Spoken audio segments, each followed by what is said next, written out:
البدع والأهواء، أهل البدع العقائدية وأهل البدع السياسية.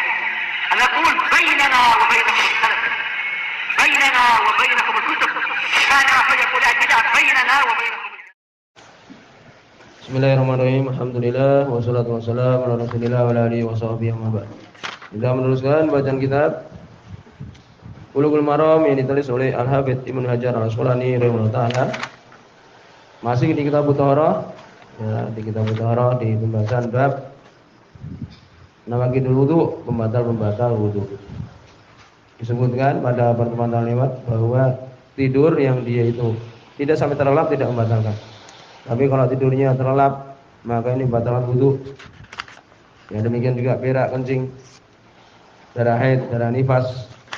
Adapun istihadah tidak. Ya, demikian juga demikian juga madhi, ya madhi. Maka itu termasuk membatal wudu.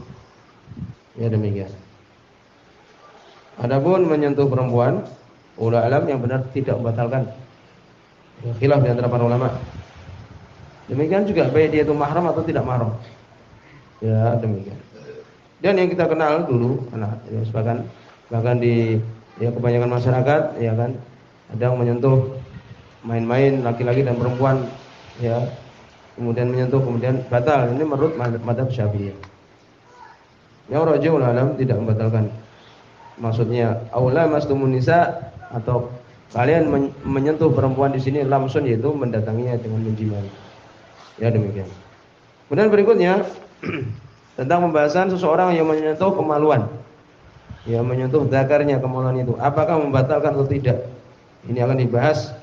Jadi perselisihan karena dua hadisnya itu adalah sahih. Ya. Dalam pembahasan ini. Hadis ya, setelah sebelumnya juga disebutkan seorang kalau dia ragu-ragu batal atau tidak, yang benar untuk tidak membatalkan. Karena keyakinan tidak bisa digoncangkan dengan keraguan-raguan. Berikutnya hadis nomor 6 di bab ini. Dan dia adalah hadis nomor 66 di kitab At-Thaharah. Wa Talq bin Ali, dari Talq bin Ali radhiyallahu anhu. Hadis ini ulama hadisnya adalah hasan. Para ulama menyebutkan bahwa hadisnya adalah hasan. Talq bin Ali disebutkan oleh Imam As-Sanani rahimahullah taala al-Yamami al-Hanafi, yaitu orang-orang Yamamah. Di situ ada suku Hanafi. Ya. Qala Ibnu Abdul Bar innahu min ahli Yamamah, yaitu dari orang ahli Yamamah. Ini Talq bin Ali radhiyallahu anhu. Qala beliau mengatakan, qala rajulun, berkata seorang laki-laki, masastu dzakari, aku menyentuh kemaluanku. Au qala, atau riwayat yang lain dia mengatakan ar-rajulu yamassu dzakarahu fi shalah. Seseorang menyentuh kemaluannya di dalam salat. Lihat ini domirnya apa? Domirhu, kemaluannya. Ya, nanti akan terjadi perselisihan bagaimana kalau menyentuh kemaluan anaknya, umpamanya mencebok atau semisalnya. Ya. Kalau lebih dari hati-hati ya apa? Walaupun dalam permasalahan ini yang sahih adalah istihbab. Kalau menyentuh kemaluan yang lebih benar yaitu disukai untuk berwudu. Ya, demikian. Atau kalau berhati-hati, ya lebih berhati-hati, ya menganggapnya itu batal, lebih bagus, ya. Bagaimana kalau kemaluan orang lain, anaknya atau misalnya, juga permasalahan seperti itu juga. Kalau ingin berhati-hati ya batalkan aja, ya, kemudian berwudu lagi pula. Di sini domirnya adalah kemaluannya, ya, kemaluan dia. Seseorang menyentuh kemaluannya, fi shalah, dalam sholat, ketika sholat. Demikian juga apa? Di luar sholat tentu saja kan, habis wudu, ya. Kemudian dia menyentuh kemaluannya, umpamanya dia mandi kemudian berwudu, kan itu. Ketika dia mengusap handuk, ya, kadang-kadang terkena itu tangannya dari kemaluan dia ketika dia mengusap. Kan demikian. Juga masuk dalam bentuk seperti ini. Alaihi wudu, apakah atas dia itu wajib untuk wudu, mengulangi wudunya, ya, atau batal wudunya? Faqala Nabi sallallahu alaihi wasallam, maka Nabi sallallahu alaihi wasallam beliau mengatakan, la, tidak, inama huwa bid'atun minka, tidak, hanyalah dia ini bagian dari badanmu, ini bagian tubuhmu. Seperti tangan juga, seperti kaki, kita menyentuh tangan, kaki tidak membatalkan wudu. Ini hadis yang hasan. Akhrajul khamsah, mengeluarkannya 5, yakni Abu Dawud, Tirmidzi, Ibnu Majah, Nasa'i dan Imam Ahmad. Wa sahih Ibnu Hibban mensahihkan. Wa qala Ibnu Madini, berkata Al-Imam Ibnu Madini, yakni Ali bin Madini. Sebutkan oleh Imam Sunani di sini ucapan Abdurrahman bin Mahdi, ya, a'lamun nas bi hadis Rasulillah, paling tahu, orang yang paling tahu dari manusia dari hadis-hadis Rasulullah sallallahu alaihi wasallam. Demikian juga ucapan Imam Bukhari sendiri, mastaghaltu ala nafsi ila inda Ibnu Madini. Aku tidak pernah merasa rendah hati kecuali di hadapan Ibnu Madini. Ya, kalau mau bicara banyak beliau ini. Ya, demikian. Ya, dikatakan ya bahwa Ibnu Madini beliau mengatakan huwa asanu min hadis Busra. Dia adalah lebih bagus dari hadis Busra yang setelahnya, yang menyebutkan bahwa itu membatalkan wudu. Ini menurut Ali bin Madini. Tapi Imam Ibnu Hajar rahimahullah, beliau membawakan hadis Busra setelahnya. Seakan-akan itu isyarat bahwa hadis Busra lebih kuat. Itu isyarat. Saya belum mengatakan ya ini soni atau perbuatan Ibnu Hajar, isyarat-isyarat para ulama itu penting. Kenapa diakhirkan menunjukkan yang setelahnya lebih kuat? Ya ini. Jadi di sini kesimpulannya adalah apa? Itu bagian tubuhmu tidak membatalkan wudu menyentuh kemaluan, kan demikian. Demikian juga ya berkata Imam Nawawi, Ibnu Madini nahu mi'ah musannaf, Ibnu Madini punya 100 tulisan ya dan sebagainya. Berikutnya hadis yang ketujuh, yaitu hadis nomor 67 di kitab ini. Wa an Busrah binti Safwan radhiyallahu anha, ini yang kita bicarakan. Ya, dari Busrah bintu Safwan radhiyallahu anha, disebutkan oleh Imam Sunani, ya, bintu Safwan bin Naufal al-Quraisyah al-Asadiyah, kanat minal mubayyi'at lahu. Mubayyi'at lahu termasuk perempuan yang membayat Nabi sallallahu alaihi wasallam. Ini. Dari Busrah bintu Safwan radhiyallahu anha, hadis ini sahih ya. Kalau tadi Hasan, ini sahih. Walaupun tingkatannya sama ya, berarti sahih juga. Ana Rasulullah sallallahu alaihi wasallam qala, beliau mengatakan man massa dzakarahu falyatawaddo. Barang siapa menyentuh kemaluannya, maka hendaknya dia berwudu. Ini juga kemaluannya. Ini dhamirnya hu kepada dia. Akhrajul khamsah, juga yang mengeluarkan 5. Abu Dawud, Tirmidzi, Ibnu Majah, Nasa'i dan Imam Ahmad. Wa sahih Tirmidzi, Imam Tirmidzi mensahihkannya, wa Ibnu Hibban dan Ibnu Hibban, wa qala Bukhari, berkata Imam Bukhari. Muridnya Ali bin Madini tadi. Wa sahu syai' fi hadzal bab. Dia yang paling sahih dari sesuatu di bab ini. Dalam permasalahan ini bab ini permasalahan menyentuh kemaluan, ini yang paling sahih. Dia menyelisih ucapan gurunya tadi, Ali bin Madini. Ya demikian. Maka di sini mereka para ulama, kita sebagaimana sering mengulang-ulang, di sini perlu mempelajari usul fikih. Maka itu ada tingkatan-tingkatan tertibul adillah, dilakukan tertib mana ini? Ya, mana yang lebih kuat? Pertama dijamak, mungkin enggak dijamak. Yang satu mengatakan bagian tubuhmu, yang satu mengatakan membatalkan wudu. Tidak bisa dijamak, tidak bisa dua hal ini dikumpulkan.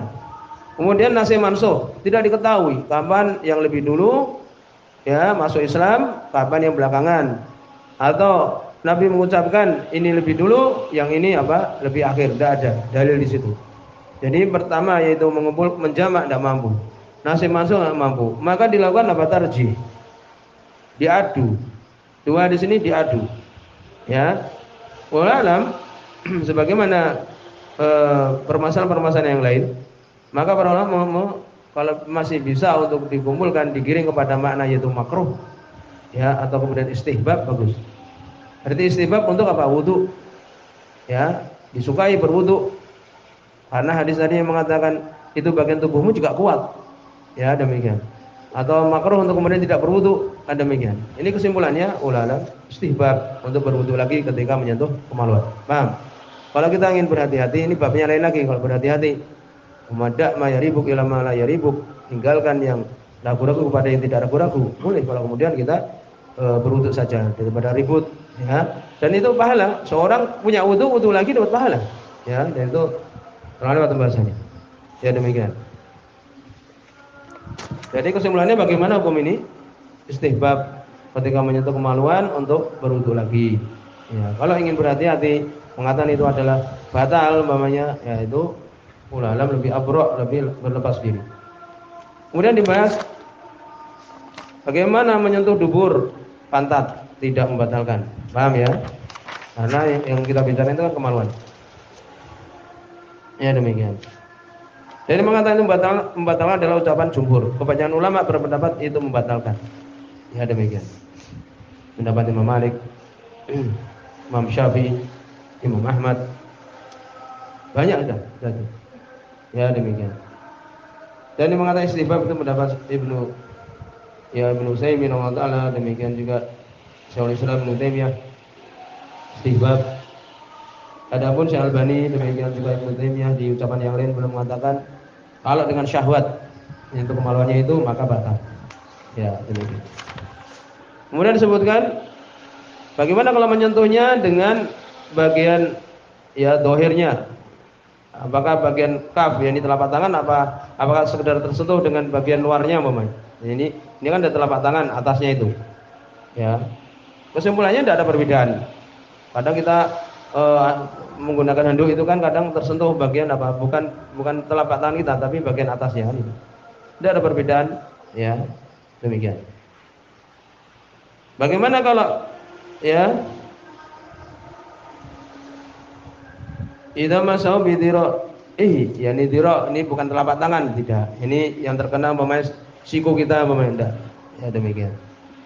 Kemudian menyentuh kemaluan yang lain, orang lain ini anaknya umpamanya ulama tadi kita sebutkan ya ini istihbab kalau ya sebenarnya mengatakan kemaluan dia saja membatalkan apalagi yang lainnya.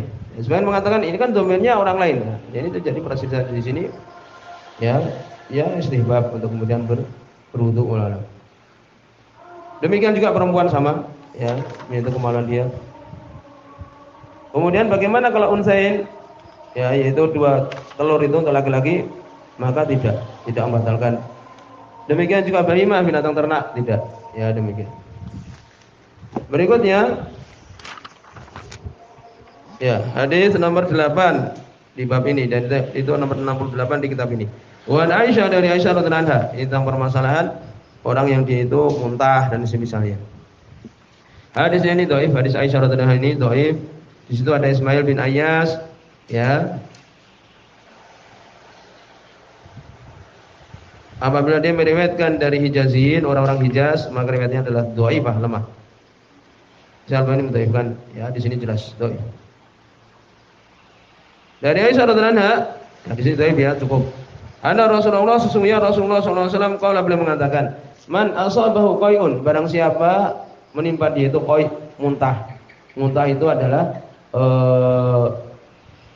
ya makanan atau semisal itu yang keluar dari perut dia atau mungkin sekitar itu keluar memenuhi mulutnya. Muntah kita pahami muntah itu. Ada demikian. Barang siapa yang muntah menimpa dia, muntah dia ketika sholat ini. Au ru'af itu darah yang keluar dari hidung, mimisan, ma'ruf, keluar darah, mimisan. Au qolasun ini tidak muntah tapi tidak sampai memenuhi mulut. Ya itu biasanya muncul dari sendawa. Oh, kenyangan umpamanya. Kadang kenyangan keluar itu. Ya, yang dia makan itu keluar tapi tidak sampai seperti muntah. Itu qolas. Au madiyun atau madi, jelas, ya. Bal yatawaddo, maka hendaknya dia berwudu. Ya. Dan di sini dhaif. Ya, kesimpulannya orang yang dia itu muntah ya tidak sampai batal wudu. Ya demikian. Adapun mimisan juga enggak, qolas juga enggak. Ya. Adapun madi jelas, madi telah lewat yaitu membatalkan wudu. Maka hendaknya dia berwudu.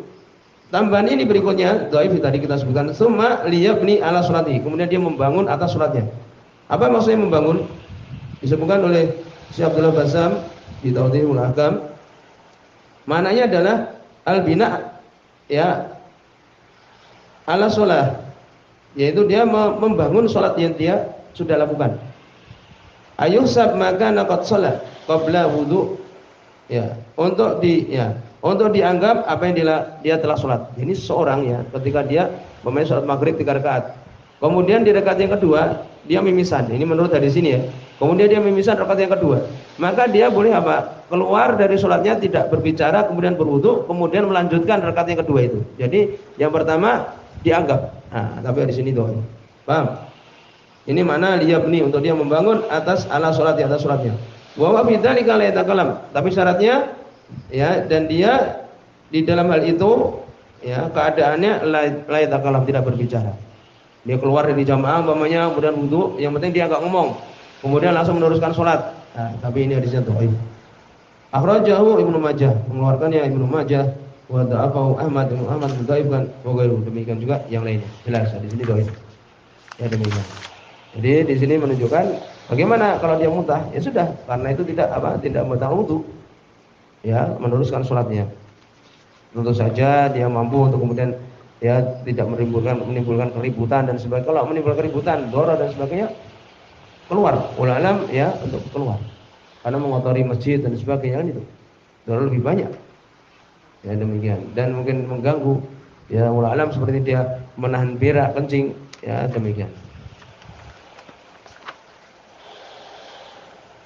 Jadi untuk permasalahan ini yang tadi sudah ya dirinci. Jadi muntah tidak membatalkan wudu. Ya demikian juga ru'ab, imisan dan sebagainya. Sampai di sini. Semua juga sudah ini. Nanti sebelum boleh.